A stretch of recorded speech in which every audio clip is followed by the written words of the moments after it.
Assalamualaikum warahmatullahi wabarakatuh.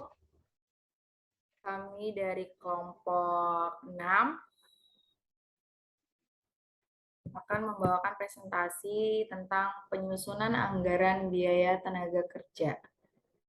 Di sini ada saya, Evrisa Intan Agustina, dan ada rekan saya, Eka Agustini, dan Indah Septrianingrum. Langsung saja ke materinya. Penyusunan anggaran biaya tenaga kerja ada dua, dibagi menjadi dua, yaitu biaya tenaga kerja langsung dan biaya tenaga kerja tak langsung. Pengertian biaya tenaga kerja langsung. Biaya tenaga kerja langsung adalah komposisi anggaran yang terkait dengan proses pembuatan produk. Selanjutnya, tenaga kerja langsung juga dipahami sebagai seseorang yang terlibat dalam pekerjaan pembuatan proses produksi. Fungsi atau kegunaan anggaran tenaga kerja langsung, penggunaan TKL atau tenaga kerja langsung dan biaya lebih terencana. Harga pokok barang dapat dihitung secara akurat, dapat digunakan sebagai alat pemantauan biaya tenaga kerja.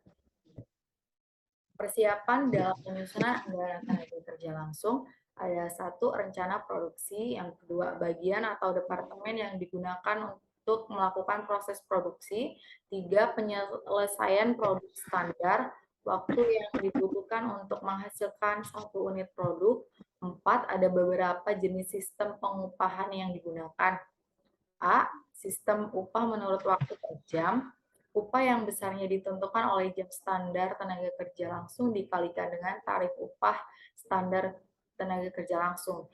Yang B, sistem pembayaran sesuai hasil per unit, upahnya jumlah berdasarkan unit, yang diselesaikan dikalikan dengan tingkat upah.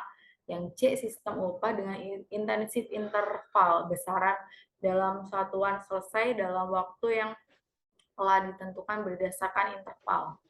Selanjutnya, Eka Agustini. Eka.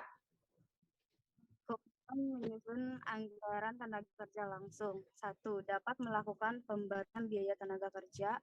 2. Dapat lebih efektif dalam menetapkan biaya. 3. Memantau dan mengurangi resiko kerugian. Dan yang terakhir, dapat menghitung biaya produksi dengan cepat. Next. Pendekatan digunakan dalam perencanaan biaya tenaga kerja langsung. 1. Memperkirakan jam tenaga kerja langsung standar diperlukan untuk setiap unit, setiap produk. Kemudian, perkirakan tingkat upah rata-rata menurut departemen, tingkat biaya, atau operasi waktu standar per unit produk dengan tingkat upah rata-rata per jam. Menghasilkan biaya tenaga kerja langsung per unit, output menurut tingkat biaya tenaga kerja langsung per unit, untuk mendapatkan total biaya tenaga kerja langsung menurut produk. Yang kedua, memperkirakan rasio biaya tenaga kerja langsung untuk beberapa pengukuran dari output yang dapat direncanakan secara realistis. Dan yang ketiga, membuat data kepegawaian sesuai dengan jumlah kebutuhan langsung masing-masing pusat pertanggungjawaban. Next. Perencanaan jam tenaga kerja langsung. 1. Studi waktu dan gerak. 2. Biar. 3. Perkiraan langsung oleh supervisor. Dan 4. Perkiraan statistik oleh kelompok staf.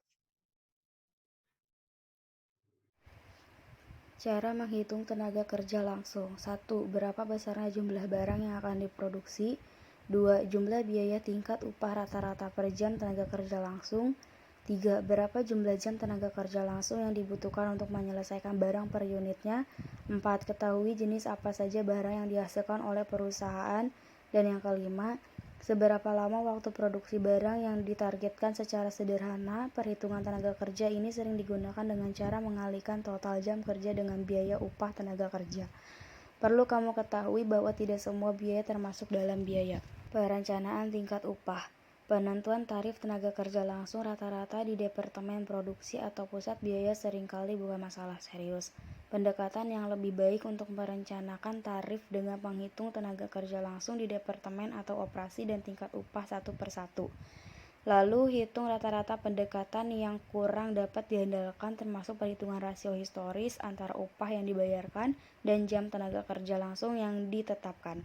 Di Departemen rasio historis kemudian disesuaikan untuk kondisi yang bisa berubah atau diharapkan berubah. Tingkat upah rata-rata berdasarkan data historis sangat berguna untuk perencanaan masa depan, hanya datang ke area di mana ada konsistensi dalam operasi dan dalam jam yang diterapkan pada tingkat upah. Selanjutnya akan dilanjutkan oleh Indah Septianingrum. Baik, selanjutnya yaitu penggunaan kurva belajar. Salah satu konsep yang sering digunakan dalam perencanaan biaya tenaga kerja adalah kurva belajar. Konsep kurva belajar khususnya dapat diterapkan dalam suatu industri ketika biaya tenaga kerja komponen besar dari total biaya produksi dan operasi produksinya rumit. Konsep kurva belajar juga diterapkan oleh beberapa perusahaan untuk semua biaya produksi, bukan hanya biaya tenaga kerja. Kemudian, biaya tenaga kerja tidak langsung. Pengertiannya yaitu tenaga kerja yang pekerjaannya tidak terlibat langsung pada proses produksi dan biayanya dikaitkan pada biaya operasional perusahaan. Indirect labor cost merupakan salah satu bagian penting bagi kesuksesan perusahaan. Perusahaan harus memahami pentingnya tenaga kerja tidak langsung karena dapat membantu menghitung profitabilitas perusahaan dan membantu menetapkan harga produk dan layanan. Cara menghitung biaya tenaga kerja tidak langsung yaitu yang pertama mengidentifikasi jumlah jam kerja karyawan, yang kedua mengurangi waktu istirahat untuk setiap karyawan, yang ketiga mengkalikan total jam kerja karyawan per jam dengan upah per jam mereka. Contoh tenaga kerja tidak langsung. Manajer produksi mengawasi staf karyawan untuk memastikan semua aspek proyek tepat waktu. Mereka memberikan instruksi dan harapan yang jelas kepada karyawan tentang proses produksi dan langkah-langkah yang mereka butuhkan untuk menyelesaikan tugas mereka. Yang kedua, keamanan. Memastikan ruang kerja aman bagi karyawan untuk menjalankan tugas mereka. Yang ketiga, pemasaran. Karyawan pemasaran mempromosikan produk dan layanan perusahaan setelah diluncurkan ke publik. Mereka memproduksi dan mempublikasikan konten di halaman media sosial perusahaan dan mereka mengoptimalkannya sehingga pengguna dapat menemukannya di halaman hasil mesin pencari atau SERP. Jenis-jenis biaya pabrik tidak langsung: biaya pemeliharaan mesin, biaya reparasi mesin, biaya asuransi mesin, depresiasi mesin, biaya pemeliharaan ruang, biaya perbaikan ruang, biaya asuransi ruang, biaya depresiasi ruang.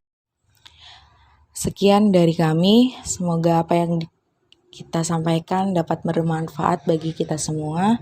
Kurang lebihnya mohon maaf. Wassalamualaikum warahmatullahi wabarakatuh.